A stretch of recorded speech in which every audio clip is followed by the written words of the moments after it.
चंद्रपूरचा जो विषय आहे त्या संदर्भात निश्चितपणे आता तिथल्या ज्या काही नगरपालिकांमध्ये आम्हाला यश मिळू शकलं नाही त्याच्या कारणांची आम्ही मीमांसा करू।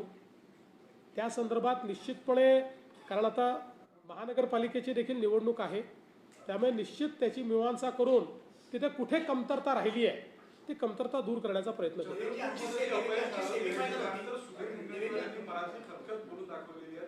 पक्षाने मला बळ दिलं नाही, काँग्रेस नेत्यांनी काँग्रेसच्या तिथे बळ दिलं आणि आमचा पक्ष शनी शिंगणापूर नंतर दुसरा असा पक्ष आहे जिथे दार नाही, कोणीही कधी प्रवेश नाही। असं नाही आहे, पक्षाला दारं असूच नयेत। पक्षाची दारं कुठल्या समाजाकरता बंद असू नयेत, कुठल्या व्यक्तींकरता बंद असू नये। पक्ष हा बिना दाराचाच असला पाहिजे। फक्त प्रवेश देत असताना व्यक्ती योग्य आहेत की नाही, पक्षाला फायद्याचे आहेत की नाही हे आपण बघितलं पाहिजे।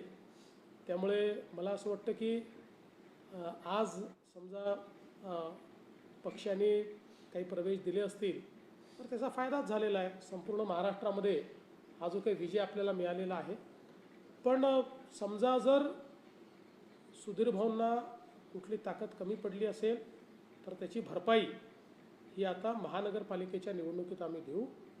पूर्ण ताकद देऊन चंद्रपूरची महानगरपालिका आम्ही निवडून आणू।